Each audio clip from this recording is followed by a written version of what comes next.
Tonight I'm very happy to welcome Andy Wilson, who's one of the grandfathers of open source at Intel. You can imagine that it's a really tough proposition for a large intellectual property heavy company like Intel to consider open source. This is like we're talking back in the 90s. And I can remember Andy going around teaching everybody about things like GPL and what it meant. And I had to take the course about 3 times, and I'm still not sure I'd actually pass it, but I've got a little better idea. So, and today Andy is, I think, the open source compliance manager at Intel. And everyone fears having to go up to him when you have, you're going to release some code. Basically, he says you may release or not, depending on if you've gone down through your 1,000 licenses and made sure they're all kosher. We also, Andy may on occasion call upon Matt Jones from Jaguar Land Rover. Matt Jones is a big advocate of using open source in the in-vehicle infotainment arena. Matt is a board member or vice president of Geneva, which is the industry group that's driving standards for automotive infotainment. And he's also a board member, I think, of the Linux Foundation. So happy to have Matt with us as well. So with that, I will give it to Andy, and I want you all to know that until 7 o'clock, there'll be bartenders there, so help yourself. And after that, I think the beer will be self-serve, and the whiskey will be served by our wonderful Nicole. So you'll be able to keep drinking. Okay. Great. Thanks for the intro. Is my high-tech mic working here? Can you hear me in the back? Okay, great. Thank you. Just checking here. Do these windows open? Can I be thrown out the window if I say the wrong thing here? Okay. So the windows are fixed. So that's good. I'm glad to know that. Boy, somewhere on the internet there's a whole series of photos of my son Tom wandering around the MIT campus dressed as a red Solo cup.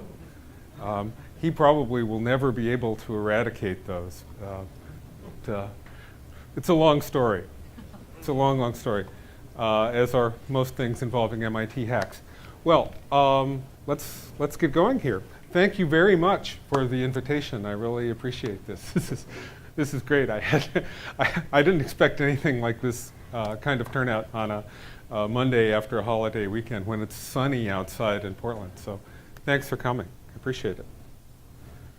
Yeah, quick intro. Well, Margaret already introduced me, so yeah, I'm the open source compliance officer at Intel. I have a long background with open source, frequently involving persuading corporate lawyers that open source isn't going to kill them or give them some kind of social disease. I was involved with the Linux Foundation's predecessor organization, Open Source Development Labs. People might remember that one. And in my spare time, when I'm not trying to keep Intel on the good side of open source compliance, I've had a long time interest in what you might call the philosophical or the economic impacts of open source on society. So this is not part of my day job, but it's something that I've been paying attention to for a while. So we have the mandatory disclaimer slide. Right? I am not a lawyer. This is not legal advice. I'm not even a technical expert on autonomous vehicles. So if you expect the rest of these slides to be about using parallel processing to speed up your DSP algorithms for image recognition and geospatial and using Hadoop to process geospatial big data, you'll be terribly disappointed and you should hit the bar now, because there's really nothing in the line of highly technical content here. Okay, but there is one person's opinion with maybe some interesting questions, maybe some food for discussion about what's happening now, what may be happening, in fact, what's highly likely to happen in the not so distant future. Okay? And since we're all here, it's Miller time or way past Miller time, and this isn't any work related, this is for fun. I really encourage people to ask questions if there are things that are unclear, things that you disagree with, things that you just want to talk about. Please, rather than having me up here chattering my little brain out, ask questions, talk. Hey, I appreciate it.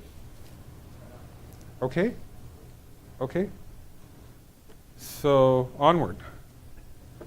Okay, so since much of the rest of these slides involve questions about autonomous vehicles and maybe potential areas where autonomous vehicles need to be thought out very carefully, or could maybe even solve one problem and create a new class of problems that we hadn't thought about before.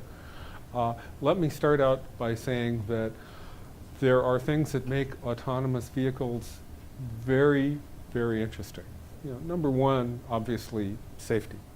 If you can add a fully autonomous mode to the array of safety features in current model cars, and they actually work, they're to some degree safer than a human driver, that's obviously a big plus. Anything that saves lives is a good thing in my book.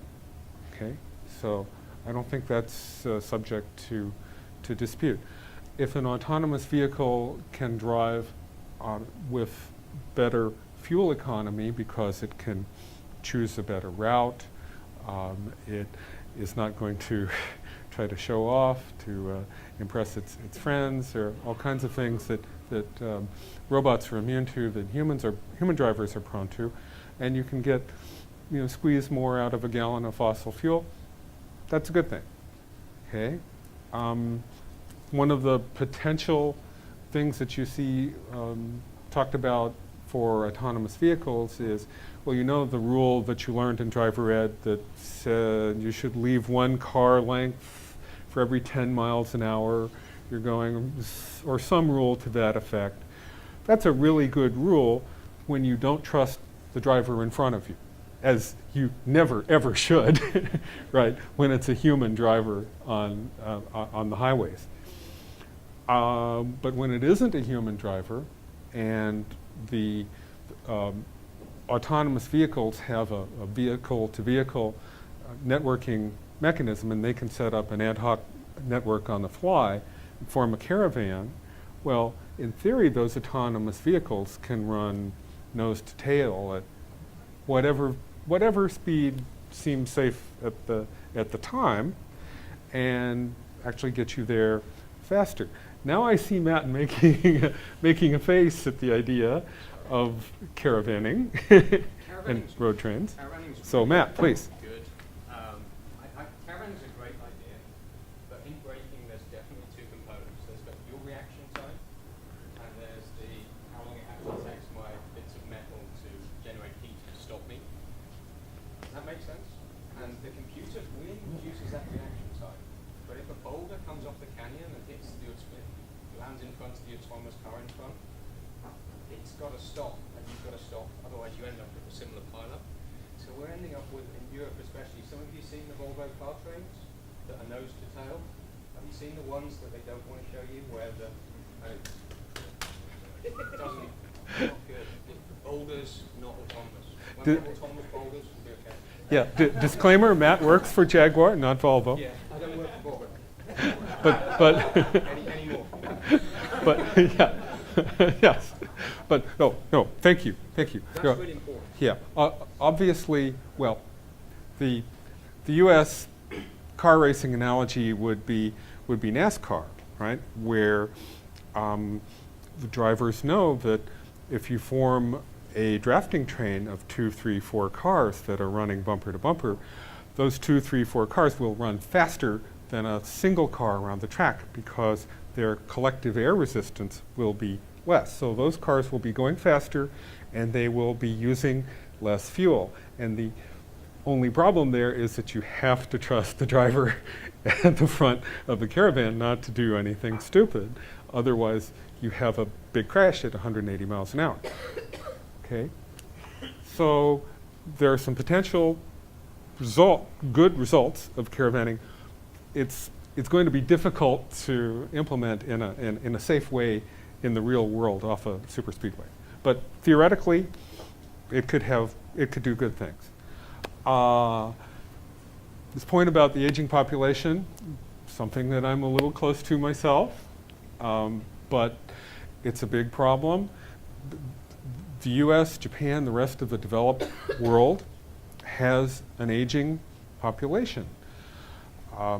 We baby boomers are going to start turning 70 in mass numbers here next year, 2015. If you look at the safety rates by age for drivers, you'll see that teenagers, surprise, surprise, they're terrible. Right? Per mile driven, they have a lot of accidents.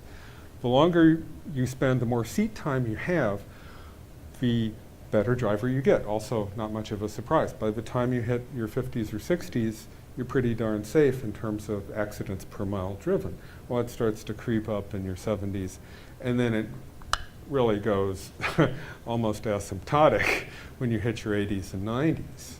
And by the time you hit 90s, geez, human drivers are like drunken teenagers, except they don't have the eyesight and the reflexes. Right? Okay. So honestly, the idea of a whole bunch of 80 and 90-year-olds hitting the highways, and I'm sure a lot of people here have had the experience of talking to Ma or Grandma and trying to get her off the road when she's 80 or 90 and she can't see anymore and her hearing isn't so good, but by golly, getting her out of that car can be very difficult. Well, just in terms of how society is going to cope with all of us aging folks, having a good answer to that circa 2025 or so is going to be very important, because there are a heck of a lot of us boomers who are in this situation. Okay, so I am not trashing the fundamental premise of autonomous vehicles. They don't have to be perfect, as long as they are better drivers than the guy who crossed the double lines in the Vista Ridge tunnels in front of me as I was driving here and made a very unsafe lane change, which is common as dirt. Or if autonomous vehicles are better than the drivers who were slowing down on I-405 just to rubberneck at a plain old garden variety fender bender, gee, an autonomous vehicle really shouldn't care about that, right? It should just drive by at a safe speed. So any autonomous vehicle that is better than those human drivers who I just saw while driving here from Hillsborough would be a plus. Okay, so not trashing the concept at all. The concept has merit, and the concept can be a value to society as long as it's above the level that we see exhibited every day by human drivers. Okay? So, questions about that? By the way, how many people here have had an aging parent or a grandparent that they had to ease off the road? A lot of people. Yeah. Yeah. Yeah, Marty. I didn't know that Andy had this hobby of autonomous driving thing that I went to him one day that my mom had gotten in an accident because she's 84, but it wasn't her fault. They would totally come after her, right? So it's like you have 84, you have one accident, you're dropped. And I know that even I think some of the cars that mass companies sell today have a way of actually recording. They have a recording going on all the time.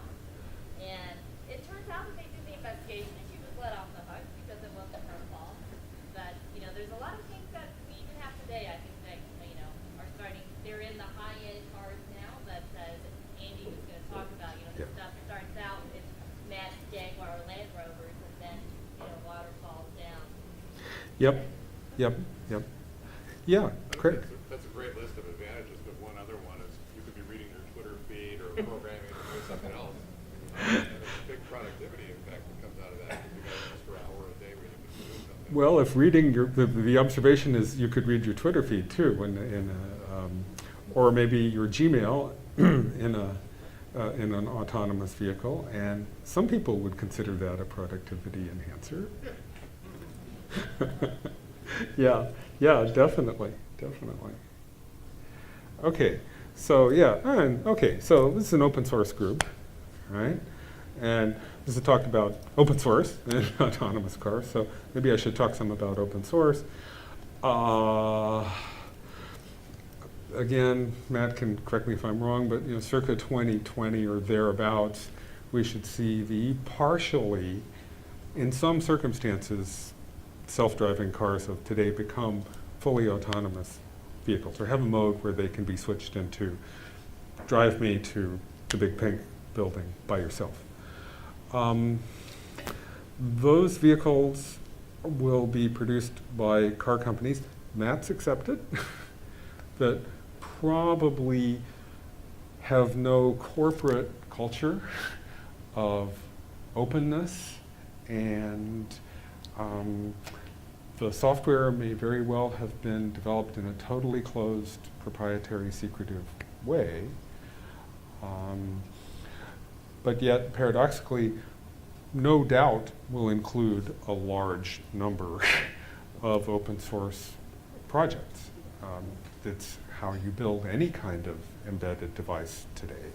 You don't reinvent an operating system or a TCP/IP stack or whatever. You take something that's open source, it's there, it's proven, it works, it's royalty free, and so even these, let's say, kind of newbies to open source, no doubt will have picked up a bunch of it and will put it in these autonomous vehicles. The open source community, as we all know, is one that's very forthright, even sometimes to the point of being very confrontational. If you've ever read LKML, you know what I'm talking about. It's very full and frank discussion of your code quality, starting off with maybe calling you an idiot and then devolving from there, which just means you could improve this and that in your code. Okay, but it's the way, it's the style. So maybe we're going to see a clash of cultures here, and one of the things that I like to try to do is to get the open source community in some ways to have more of a dialogue with the car companies, and vice versa, to make the car companies more receptive to that kind of engagement. And last bullet there, unfortunately, even the youngest and most Silicon Valley computer literate car company out there, Tesla, has unfortunately gotten open source woefully wrong. And I don't know if people read or heard about the Tesla, what people found when they found the Ethernet port on their Tesla and they ran Nmap and they found what was inside. Well, surprise, surprise, there was a bunch of GPL code, copy of Linux and BusyBox and all kinds of GPL code, which comes under a license. It says that you have to give people a copy of the GPL license. You have to at least offer to provide the sources, which Tesla forgot to do. Okay, so there's some confrontation that's going on right now between Elon Musk and his boys and open source community. Yes? So instead of convincing legacy car companies to switch to this new paradigm, couldn't we talk about creating new car companies that make it into the D&D from the beginning? Okay, so the question is, could we maybe do an open source car ourselves? Which is a really interesting question. And of course, the next question is, are you willing to make the investment, because doing a car company requires some pretty deep pockets, and that would be the question. It'd be a lot of money to try to raise on Kickstarter. But I don't know. I don't know. Yeah? I mean, hold the thought. Yeah. In a Yeah. way, the recipe that you have coming together here is iPhone, deja vu all over again. You have one company that has a lot of open source contained in it, but the general open source community doesn't have any kind of insight into. There were a number of open source smartphones, quote unquote, before the iPhone. They didn't really go anywhere. Yeah, yeah. So the question is, you know, Tesla isn't really the only offender here, and I'm sure that with a God's eye view of all the firmware and all the cars in the world, you would absolutely find other offenders. It's just that Tesla left their Ethernet port open. So what are you going to do? Yeah, question. Tesla recently was opening patents on their technology. Are they going to make an effort for software for open source? Yeah, the question is, Tesla, with a lot of fanfare, decided to open source or freely license a lot of their patents. Are they going to open source their software stack? I don't have any inside knowledge on that, but I hope the answer is yes. You know, when you know the old saying that a conservative is a liberal who's been mugged. Well, you know, they're in the process of having a confrontational experience with the open source community, and you'd think that that might convince them to be more open in the future with their software stack. So yeah, and that'd be a good outcome. That'd be a good outcome. Let us hope. Although in an ego contest between Richard Stallman and Elon Musk, you know, I'd buy tickets to watch that one, to tell you the truth, from a safe distance. But, okay. Okay, so, you know, we've been through, Craig was talking about the transition of phones and other consumer products into open source, and it was pretty painful in some ways, but it's happened, right? Not counting your iPhone, there is a bunch of open source software in virtually any other kind of consumer electronics device you can think of. And by the way, Apple uses a bunch of open source development tools to make their iPhone. So, you know, even they participate and have profited from the changeover to open source. But, you know, cars are in some ways fundamentally different from consumer electronics like phones and TVs that have already made the transition over to using a lot of open source. Right. Number one, they are very expensive. Okay. Old cliche, the second most expensive consumer product after buying a house that the average person does. They are around for a long time. The average car or truck in the US has a service life of 12 to 13 years, and that's getting longer over time because mechanically cars are getting more reliable. People are keeping them on the road longer. Cars have a tendency to move around, right? That has been noted, and things like plasma TVs, you know, once they're installed, they have a tendency to not move around. An improperly operated car can kill you, can kill other people, it can cause injuries and damage. It can be used as a terrorist weapon. You could try to crash the White House with a car or a truck. There's a ton of litigation around cars. Not so much litigation around using your smartphone or watching your TV. And yeah, you spend if you're an average American, if you live in downtown Portland and you can commute by bike or Max, that's wonderful. But most Americans don't live in downtown Portland, and they can't do that. They use cars, and they spend a lot of time in cars. And as a result, smart cars know a heck of a lot about you and what you do and where you go and what you like, how you actually spend your time. Okay, so got a couple of slides here that relate to problems that are caused by those things about cars that make them different from regular vanilla consumer electronics products. The long life problem. I mean, there are plenty of 1999 model cars that are still on the road, right? But if you had to support a 1999 model computer in a safety critical application where if it fails it can kill or injure somebody, that would be a real problem, right? You might have to be supporting Windows 95 with Netscape Navigator version 2, WordPerfect, and, things that where you don't have the source code, and not only do you not have the source code, the company doesn't even exist anymore.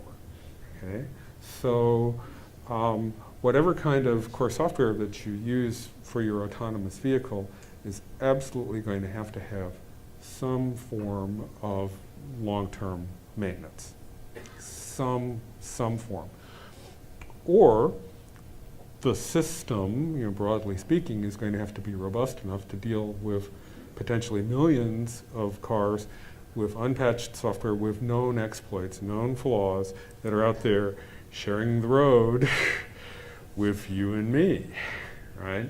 So I don't know about you, but sharing the road with something that's running on Windows 95 doesn't sound too attractive to me. So this is a problem. Potentially one where open source can at least help, because golly, you can get the source, you can have it squirreled away somewhere. Whether you can fix it is another, when it has problems, is another question, but at least with open source you have a fighting chance of being able to deal with the long-term support problem in a way that you can't deal with proprietary software. So, yeah, question. So, I guess when you're talking about that, could they not, though, upgrade the computer component of the vehicle? I guess I don't know if you're talking about just the computer or more like the metal and everything else involved with the components. Well, I will defer to Matt on that one. As a civilian, I will note that car companies typically would much rather sell you a new car at some point than do an upgrade, a hardware upgrade, even on things that are entertainment items like the stereo, for example, much less things that are safety critical systems, tightly integrated with the engine and the brakes and the steering. But can I? Please, Yeah. please. We're starting to look at hardware upgradability, and it kind of works for the entertainment and certain components where you can guarantee it's a certain package and will fit in a certain place. But even on the entertainment system, if we look back 4 years, you wanted a VGA monitor that was 6 inches in your car. And your expectation for 2020 is a 4K 14-inch monitor in the front of your vehicle. So even if we gave you the latest, fastest processor and the latest software to play your super Blu-ray discs, you can't watch it. And then you end up changing the dashboard, and then you end up with a new vehicle very rapidly. Now we looked at, after we had a discussion in Edinburgh last year, we looked at the possibility of updating the computer that you have controlling the car and all the engine management and the braking systems. And with modern vehicles, if you put a different type of gas in, then it takes time to calibrate. And if you put the latest software and the latest non-calibrated software into a 1999 or 2013 model year car in 2020, it won't ever calibrate it. And there's so much deviation that you have from one car on its route across the planet to another car on its route across the planet after 8 or 9 years. That it's really, really hard to test all of the different braking combinations and camera combinations and everything else that affects how that autonomous vehicle would actually work. It's hard enough if you've had that module in from the start of its life, but then suddenly throwing more processing power or more memory at it with a completely different algorithm. It's not an unsolvable problem, but it needs potentially the open source community to have a look and see if we can start using some cloud computing and Hadoop and everything that you said earlier to fix it. Yeah. Thanks, Matt. Give me a second here to get reconnected. Okay, now we're back. So yeah, that's a good question, and there's some issues, technical and of course economical. That new master control unit might end up costing more than the current value of the 10 or 15-year-old car. So, but yeah, software update, maybe the economics would be a little different, but then you get into the long-term maintenance problem. So, okay, and the software update problem. Well, okay, even if you have the sources and you have the fixes and you know what needs to be done, how do you get it onto the car? Okay, well, the obvious answer is to do over-the-air updates, like your phone or your tablet, right? But what happens to your phone or your tablet if you leave them alone for even a week or two and you turn them back on? Well, you immediately get 30 apps trying to update themselves, and the over-the-air update, it's okay to take your phone or tablet out of service for 5 minutes while it's updating all 30 of your apps. It's maybe not a great idea to try to do that in a moving car, right? It becomes the software equivalent of your distracted driver, your human who's sitting there texting, because the machine is trying to deal with all that volume of software coming at it, and to do a patch, and maybe a quick reboot while it's still rolling. There are a lot of issues, safety-related issues around doing an over-the-air update on safety-critical systems in a car. And the other way to do it is the way firmware is traditionally, today, installed on your car, namely by the dealer. When you take it in for service by a factory-trained technician, they will go in, and sometimes without telling you that they've done it, they will reflash your engine management system or whatever. And that's good, but people don't visit their car dealers every week or every month. When the car is out of warranty, sometimes they don't visit their car dealer at all, right? They take it down to Jiffy Lube for maintenance, and Jiffy Lube is not equipped to reflash your engine management computer, okay? So if you're relying on dealer service to do the update, that still means that there'll be a window of maybe 3 to 6 months where you have unpatched cars that are out there and rolling. And then again, we get back to the older car problem. Older cars that don't get dealer service might not get patched at all. That's the only way to get the safety updates onto the car. So there's a problem. Couldn't you just do it over the air while the car was not in motion, like parked or whatever? Yeah, so that's a very good suggestion, which is to do over the air only when the car is not rolling, like it's in the garage at night, and you have a pretty good guess that the car isn't going to be driven until the morning. So that's probably one way out of this. Yeah. And creative minds can come up with solutions like that. I'm not sure open source has anything really specific to open source that we can throw at this problem, but if we do, it would be an advantage. So,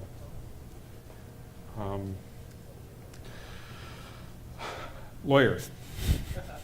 Okay, lawyers. Yeah. Now some of my best friends are lawyers, but yeah. We have a whole industry in dollar volume, probably one of the top 20 industries in the U.S., which is based on suing people around stupid things that they've done in their cars that have caused bad outcomes, right? And yeah, personal injury lawyers exist for a reason. People who have been injured should get some compensation, right? They deserve some compensation. But man, we have really made an industry out of it here in the U.S. So I think it is a very safe prediction. I'm not doing anything unsafe when I predict that when autonomous vehicles do hit the road, the first raft of accidents that involve an autonomous vehicle will just set loose a feeding frenzy among the tort lawyers of America who will go after the operators who were sitting there checking their Twitter when they should have known that they were in unsafe conditions, and they should have taken over manual control of that autonomous vehicle, and they didn't. The owner of the car, the manufacturer of the car and their suppliers, obviously, maybe the remote service that was providing some kind of monitoring for the car. All of those entities will be sued when there are crashes involving autonomous vehicles.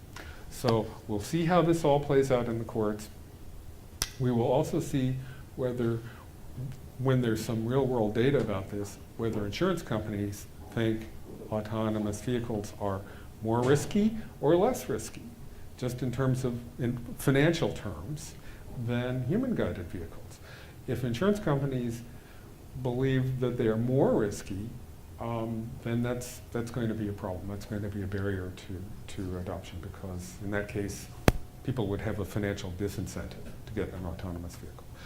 So we'll see how this all plays out. But tort lawyers are so powerful in America that personal opinion, I don't think even Google, the combination of Google and the car companies, who have plenty of political clout, would succeed in getting some kind of immunity or limitations on damages from autonomous vehicles. Yeah, question.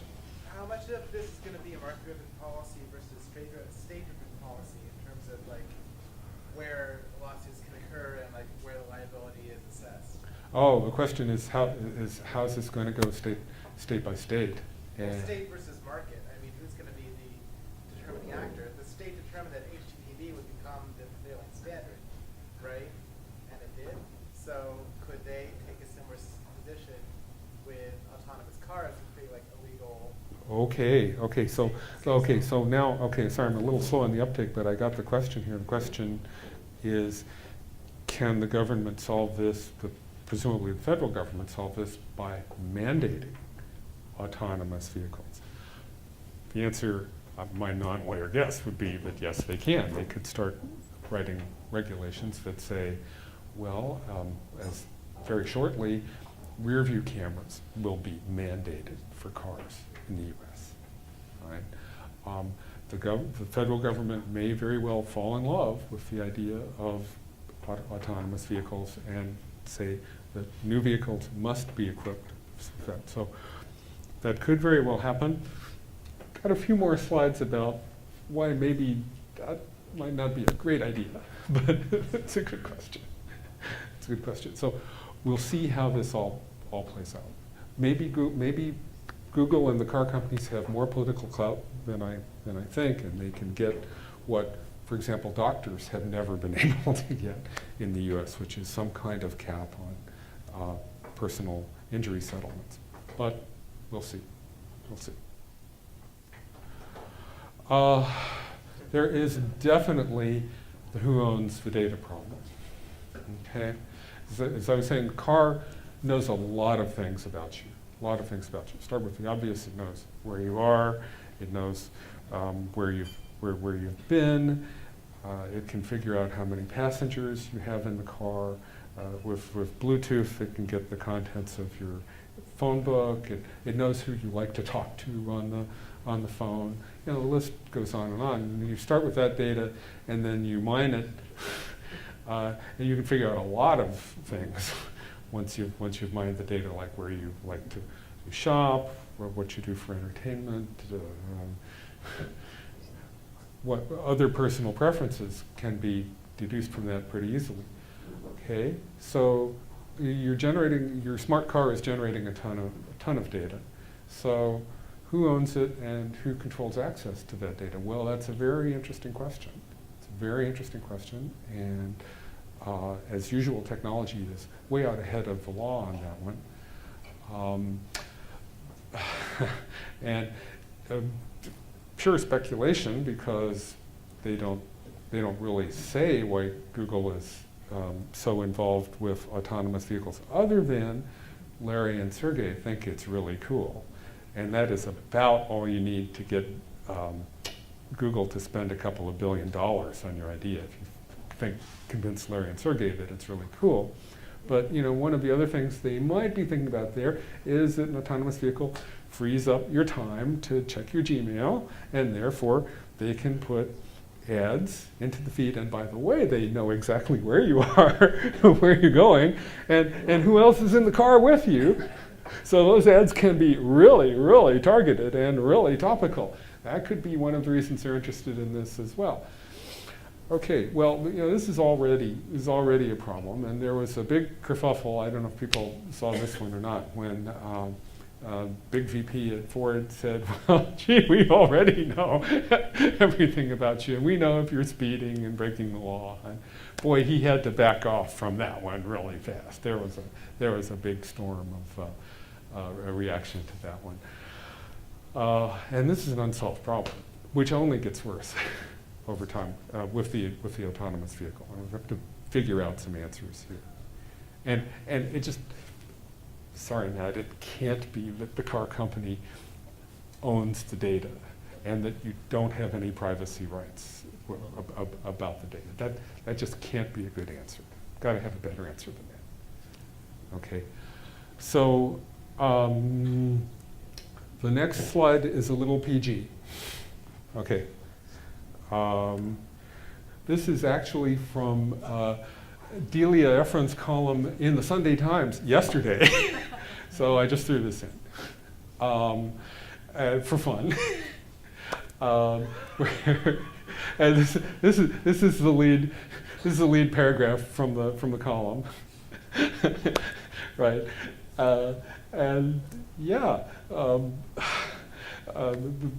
Sitting in a self-driving car while it's driving itself, would James Bond do that? No, hell no. Right? Is that sexy? Probably not. Is the government watching you in the back seat, or even worse, or maybe your parents watching you in the backseat of the car when you're parked in that secluded spot? Oh, no. Well, it's a really funny article.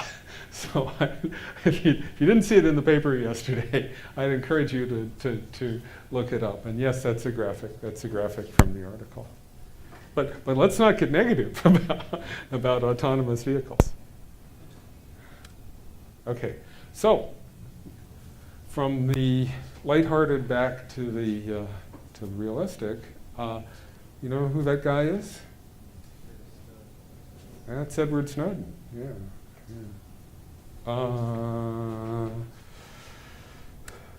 This is a real eye test. I don't expect anybody to read this from the back, but this is one of the zillion documents that Snowden leaked, and this is from the NSA budget. For what they call signals intelligence. And this is a list of projects where they're going to spend the money. Okay, just read some of these projects. We're going to insert vulnerabilities into commercial encryption systems and IT systems. We're going to collect target network data and metadata from cooperative network carriers. We're going to exploit foreign trusted computing platforms and technologies. Foreign, of course. Foreign, of course. We wouldn't mess around with Chevy or Ford, Jaguar Land Rover, I'm not sure about. We're going to influence policy standards and specifications for commercial public key technologies. Okay, so they had a budget of $250 million a year to go off and do all of these things. Right? This is just one of the Snowden leaks. So I don't know. I don't know if Snowden is a hero or a rat, and I think it's going to take about 20 years of history before we figure that out. But these sure make interesting reading. I hear a lot of votes for hero in this audience. So yeah. So okay. So after Snowden, Why do we trust any of these consumer electronics devices? I mean, honestly, why should we? Any internet-enabled device, why should we trust it? Or, knowing what we know now about what the US government has been doing for a long time, should we pretty much assume that law enforcement will take any tool that is available to it and will use it? And we'll use it. I don't know. I might be getting a little pessimistic in my old age, but I frankly think that assuming is probably the safe bet. Yeah, there's a question. The government needs to assume anyone can take control if they can. So the question is, if the government can take control, other people can take control? Is that as well? They've opened. They have loopholes, maybe somebody else can find them. Yeah, they've inserted. So they've inserted vulnerabilities, and maybe they, the NSA in this case, aren't the only people who know how to exploit those vulnerabilities. Yeah, very, very possible. Very, very possible. Did the Supreme Court decision about mobile privacy extend to car privacy as well? Did the Supreme Court decision about mobile privacy, I'm not exactly sure which one. The recent case said that it was a 9-0 decision that said that police need a warrant to monitor or. Oh, yes. Reasonable against unreasonable search and seizure. I don't think car privacy has actually been tested yet through the Supreme Court. To data interception. I mean, if you're actually intercepting the data, I don't think that decision applies. They're talking about physical stuff. Yeah. So the observation is if you're doing this all on the sly, with the cooperation of the carrier in some instances, without the cooperation of the carrier internet service provider in other instances, yeah, they could get you. They could get you. Yeah, question. You might have a European regulation that your car's bad driving record be erased. So the wiseacre observation here is that there might be a European regulation that the car's bad driving record should be erased. Well, that's very possible. That's very possible. Okay, so I mean that's what the U.S. government has been doing. I get even more gloomy in some ways, I guess. Cyber war is here. It's happening. People remember the Stuxnet virus. That was crafted by an unknown entity. And its entire purpose in life was to deliver a payload to a specific model of Siemens industrial automation controller, which was attached to specific centrifuges in undisclosed locations in Iran on networks that were isolated from the internet. Okay? So the designers of that virus knew that they couldn't get to those centrifuges directly, so they crafted a virus that would infect devices and computers that were attached to the internet on the theory that somebody sometime would be stupid enough to take one of those infected devices off the internet and attach it to the private network that ran the centrifuges. And then the payload would be delivered and the centrifuges would all self-destruct, just whirl themselves into a big pile of bolts. Okay? And people who designed this had no compunctions at all about infecting some large percentage of all the computers in the world for the sole purpose of delivering that payload to those Iranian centrifuges. Now, there's some speculation as to who those people who wrote that virus were. Well, it's actually not. Andew's actually American and Israeli intelligence officers. Well, it's There's actually an article that yeah, it's widely believed that it was American and Israeli intelligence who had the means and the opportunity to do this. So now, although nobody ever took claim for this one either, that was followed by the Shamoon virus, which wiped the hard disks, rendered them unbootable, and was delivered into the private network at Arabian American Oil Company in Saudi Arabia the old-fashioned way, just by having a sympathizer who worked there, had inside the firewall access, and he plugged in his drive, and the virus went off to the races and bricked. You see different estimates somewhere in the range of 20 to 30,000 computers that had to be thrown away, or they had to send out a technician and replace the hard disk.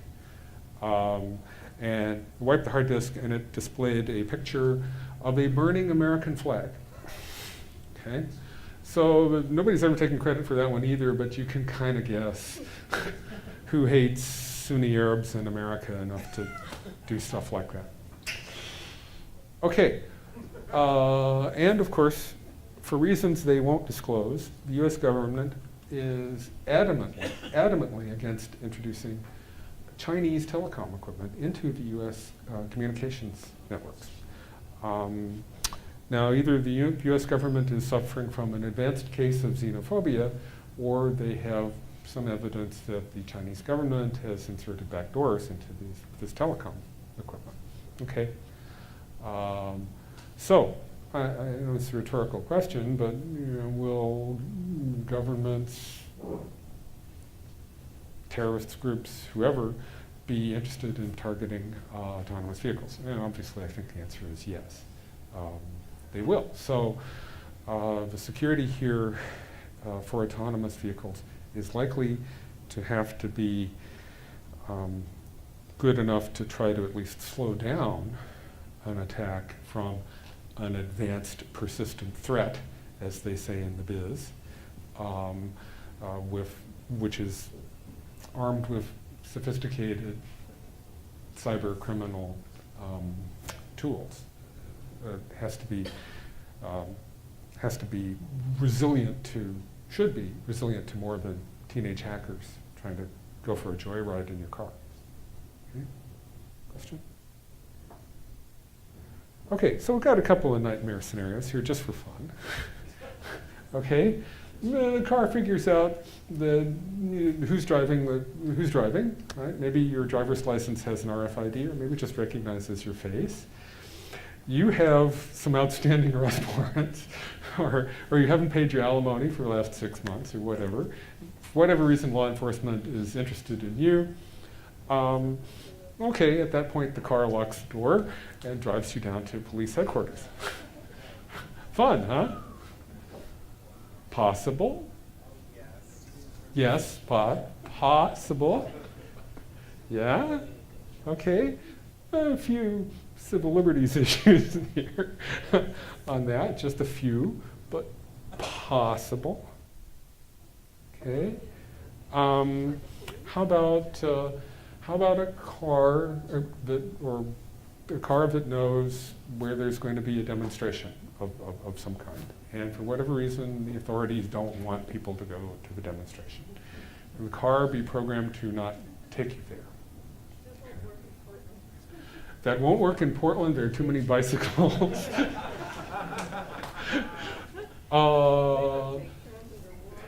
Yeah. During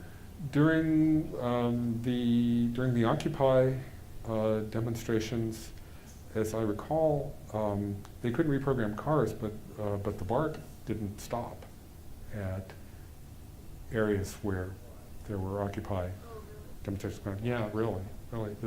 The San Francisco Muni essentially rerouted mass transit around the areas. Well, there's civil unrest. Okay, there's potential safety here, possible. Does it potentially violate freedom of assembly? Yeah. Okay. The insurance companies dream. Okay. Maybe you want to drive the car to some place that is a high crime area. Okay.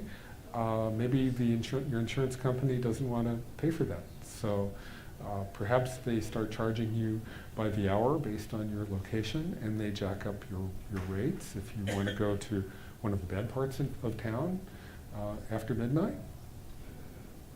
They could do that.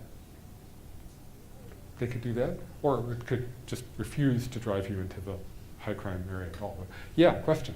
Wouldn't that make insurance companies go away because you wouldn't have accidents, you wouldn't have a lot of other issues that come down The question is, could insurance companies go away?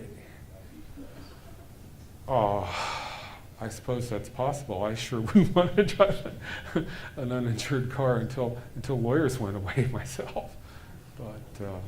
But yeah, you know now, as in right now, you can get potentially a lower rate from Progressive if you're willing to get their little stick that is a flight recorder that records where you drive and when, and then they can get 6 months of data on you, and they can figure out whether you like going to high crime areas after midnight or not, and they'll change their quote based on the data. Now you have to opt in for that, but we're looking at a scenario here where you don't have that potentially don't have that privilege. So, There's an open question. source project to hack that Progressive plugin. I'm sure there is an open source project to hack the Progressive device. I'm sure there is. Yeah, question.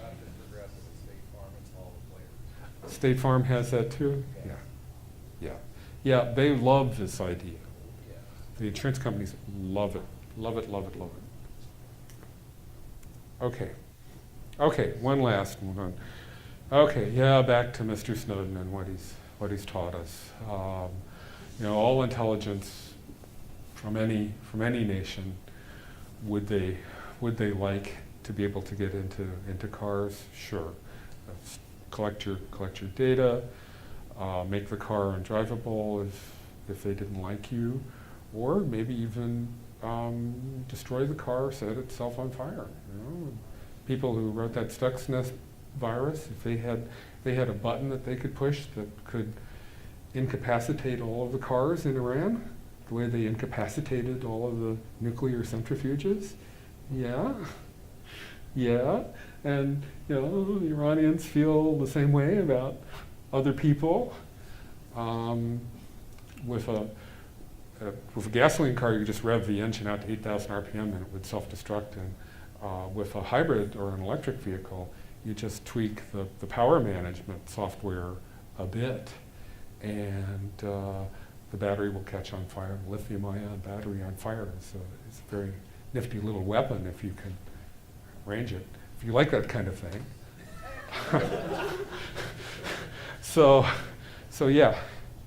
So that's a distinct possibility. You need to be thinking about that kind of possibility. Okay. Okay, enough with the nightmare scenarios. So what's in this for the car companies? What's the value add? What's the value proposition? From my point of view outside of the industry, it's hard for me to picture car companies competing on the safety value of their implementation of autonomous driving versus other companies. It's really hard for me to picture an ad campaign where Ford says, well, our autonomous vehicles kill 40% fewer pedestrians in a year, you know, than Hondas or Fords. You know, that is not a feel-good kind of advertising campaign, right? You know, it feels, again, as if being completely outside the industry, as if they'd be a lot better off competing on everything else, competing on all the things that they compete on now, the snazzy looks, the great sound system, the prestige of the brand, and sharing what they've learned about how to make autonomous vehicles better. And it seems to be something where there's apart from the competitiveness of the industry and the total lack of a culture of cooperation and sharing in the car industry, apart from that in this particular case, there's a case to be made that they should be sharing their best practices, their knowledge, and yeah, they should probably go ahead and share their code while they're at it. And by the way, they would also be sharing the risk of developing and deploying these systems, right?